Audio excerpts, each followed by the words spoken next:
Well, here we have some words. Teach, art, dunk, duck, build. Están incompletas estas palabras. Tenemos que agregar algo para convertirla en el nombre de un oficio.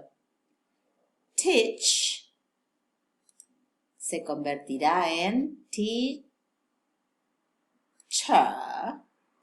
Art, artist.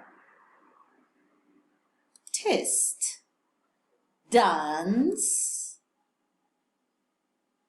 dancer. Duck, tall. Build, builder. Teacher, artist, dancer, doctor, builder.